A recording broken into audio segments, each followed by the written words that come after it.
নমস্কার, আমি দেবপ্রসাদ গাইন চলে এলাম প্রত্যেক দিনের মতো আপনাদের সামনে। আমরা সিএএ নিয়ে আলোচনা করার জন্যে, সাথে আজকে যেটা একটা বড় খবর সেটা হচ্ছে আমরা যারা এসসি এসটি এবং ওবিসি এ বি এই যে নিয়ে আমরা বিভ্রান্তির মধ্যে ছিলাম, অনেকেই টেনশনে ছিলাম। তো কলকাতার হাইকোর্টের এক রায় আমি আপনাদের সামনে তুলে ধরছি, তারপর আমরা বিস্তারিত আলোচনায় আসব। মমতার জামানায় ইস্যু সমস্ত OBC A OBC B certificate বাতিল, রায় কলকাতা হাইকোর্টের। বুধবার বিচারপতি রাজশেখর মন্থা ডিভিশন বেঞ্চে এই রায় দিয়েছে। এই রায়ের ফলে রাজ্যের ওবিসি দুটি ক্যাটাগরি থাকলো না, শুধুমাত্র একটি ক্যাটাগরি ওবিসি থাকলো। বাংলার বিধানসভার নির্বাচনে রাজনৈতিক পট পরিবর্তন হয়, ক্ষমতায় আসে শুভেন্দু অধিকারীর সরকার, অর্থাৎ বিজেপি সরকার। তারা সুপ্রিম কোর্টে ওবিসি সংক্রান্ত যে মামলা ছিল সেটা তুলে নেওয়ার পর সুপ্রিম কোর্টের বিচারপতি মান্থার নেতৃত্বে বিশেষ বেঞ্চ গঠন করে ওবিসি মামলার শুনানির কথা বলে। সেই শুনানিতে এবার 2010 সালের পর জারি হওয়া সব ওবিসি সার্টিফিকেট বাতিল করল হাইকোর্ট, অর্থাৎ শুধুমাত্র ওবিসি এ এবং বি ক্যাটাগরির সব সার্টিফিকেট বাতিল করলো 2010 সালের পরে যেগুলো ইস্যু হয়েছে। শুধুমাত্র ওবিসি এ ও ওবিসি বি। ওবিসি শংসাপত্র সংক্রান্ত জট দীর্ঘদিনের। 2010 সালের পর ইস্যু হওয়া সমস্ত শংসাপত্রগুলি একাধিক অভিযোগ ছিল। হাইকোর্ট থেকে সুপ্রিম কোর্ট হয়ে সেই মামলা ফিরে আসে কলকাতা হাইকোর্টে। বুধবার সেই শুনানিতে 2010 সালের পর ইস্যু হওয়া সব ওবিসি সার্টিফিকেট বাতিল করল কলকাতার হাইকোর্ট। এদিকে বিজেপি সরকার ক্ষমতায় এসে ওবিসি এ ও এবিসি বি ক্যাটাগরি তুলে দিয়েছে। তারা ওবিসিতে একটাই ক্যাটাগরি রেখেছে। এবার মমতার সরকারের জারি করা সব ওবিসি এ ও ওবিসি বি সার্টিফিকেট বাতিল করায় এটি মাত্র এখন আর একটি ক্যাটাগরি রইল, শুধুমাত্র ওবিসি। যাদের কাছে এই শংসাপত্র আছে তারা সাধারণ ক্যাটাগরির অন্তর্ভুক্ত, মানে 2010 সালে আগে যাদেরগুলো ছিল সেটা ওরা শুধু ওবিসি ক্যাটাগরিতে আছে। 2011 সালের পালাবদলের পর মমতা বন্দ্যোপাধ্যায় সরকার ওবিসি এ ও ওবিসি বি দুটি ক্যাটাগরি তৈরি করে। তা নিয়ে বিস্তর জলঘোলা হয়। এটি একটি বিশেষ শ্রেণীকে অতিরিক্ত সুবিধা পাইয়ে দেওয়ার জন্য অভিযোগ ওঠে। মমতা বন্দ্যোপাধ্যায়ের জামানার শেষের দিকে হাইকোর্টের বিচারপতি মান্থার ডিভিশন বেঞ্চ সেই সার্টিফিকেটগুলোকে বাতিল করে। তৃণমূল সরকার সেই রায়ের বিরোধিতা করে সুপ্রিম কোর্টের দ্বারস্থ হয়। সুপ্রিম কোর্টে মামলা ওঠে, শীর্ষ আদালতে অন্তর্বর্তীকালীন স্থগিত দেয়। এর মধ্যে বাংলার বিধানসভা নির্বাচনের রাজনৈতিক পট পরিবর্তন হয়। ক্ষমতায় আসে শুভেন্দু অধিকারীর নেতৃত্বে বিজেপি সরকার। তারা সুপ্রিম কোর্টে ওবিসি সংক্রান্ত মামলা তুলে নেয়।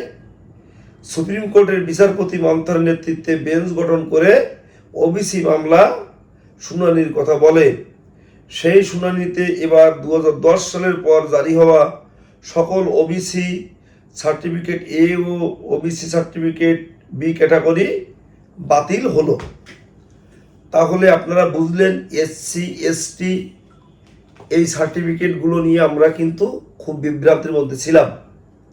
তাহলে কলকাতা হাইকোর্ট স্পষ্টভাবে কি বলল যে ওবিসি এ এবং ওবিসি বি যে ক্যাটাগরি আছে এই ক্যাটাগরিটি থাকবে না। 2010 সালের পরে যে সমস্ত OBC certificate A B category হয়েছিল সবগুলোকে বাতিল করা হলো। শুধু ওবিসি সার্টিফিকেট তার আগে যারা ছিল তারা একেবারে যেমন জেনারেল তেমনই ওবিসি রইল। যাই হোক বন্ধুরা, এই খবরটি আমি আপনাদের দিলাম। সিএ সম্পর্কে আমরা প্রত্যেক দিনই আলোচনা করি, তবে আজকে আলোচনাটা বেশি করব না। তার কারণ আমাদের বাংলাদেশি প্রচুর মানুষ যারা সিএএ নিয়ে এখনো বিভ্রান্তির মধ্যে আছে, তাদের জন্যে আমার ছোট্ট একটা অনুরোধ, আপনারা আমি এই যে ভিডিওটি চালাচ্ছি প্রথম থেকে শেষ অবধি অন্তত আপনারা একটু দেখবেন। আমরা শরণার্থীদের নামে যাদের সার্টিফিকেট ইস্যু হয়েছে, যারা সিএ তে পারমিসেবল, তাদের কিচ্ছু করব না। আর যে অবৈধ অনুপ্রবেশকারীদেরকে সার্টিফিকেট দেওয়া হয়েছে তাদেরকে তাড়াবো।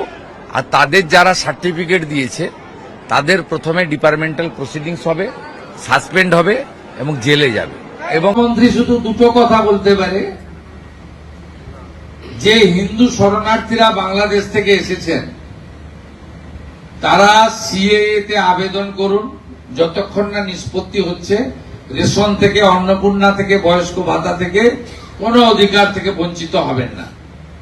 আর যারা সুপ্রিম কোর্টের নির্দেশে ট্রাইব্যুনালে আবেদন করে রেখেছেন, ট্রাইব্যুনাল যতক্ষণ না তাদের নিষ্পত্তি করছে তাদের কোনো অধিকার থেকে রাজ্য সরকার বঞ্চিত করতে পারবে না, করবে না। এই দুটো কথা বলতে পারি।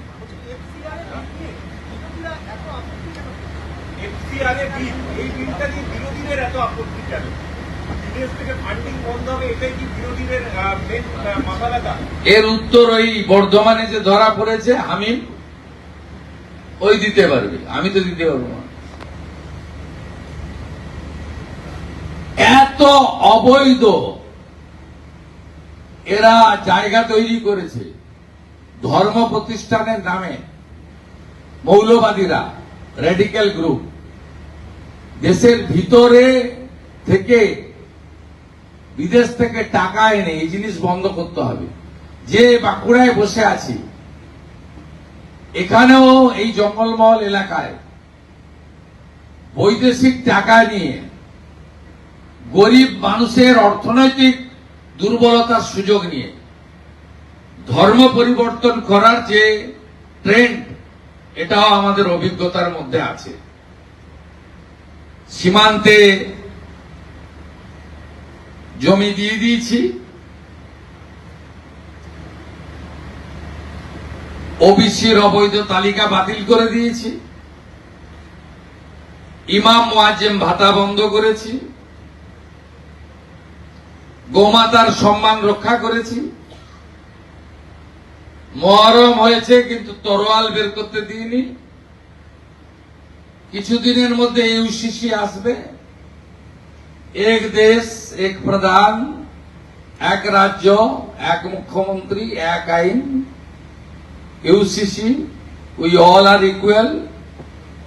তারপরে আর দুটো কাজ আমার বাকি করতে হবে, ধর্ম পরিবর্তন আর জমি কেনা বেচার ক্ষেত্রে আইন আনা। এ কাজও আমি করছি, ট্রাস্ট মি। মুখ্যমন্ত্রী শুধু দুটো কথা বলতে পারে, যে হিন্দু শরণার্থীরা বাংলাদেশ থেকে এসেছেন তারা সিএএ তে আবেদন করুন, যতক্ষণ না নিষ্পত্তি হচ্ছে রেশন থেকে, অন্নপূর্ণা থেকে, বয়স্ক ভাতা থেকে কোনো অধিকার থেকে বঞ্চিত হবেন না। আর যারা সুপ্রিম কোর্টের নির্দেশে ট্রাইব্যুনালে আবেদন করে রেখেছেন, ট্রাইব্যুনাল যতক্ষণ না তাদের নিষ্পত্তি করছে তাদের কোনো অধিকার থেকে রাজ্য সরকার বঞ্চিত করতে পারবে না, করবে না। এই দুটো কথা বলতে পারি।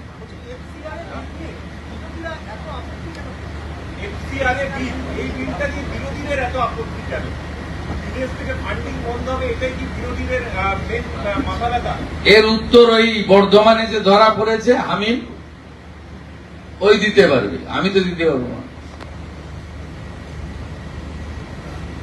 এত অবৈধ এরা জায়গা তৈরি করেছে ধর্ম প্রতিষ্ঠানের নামে।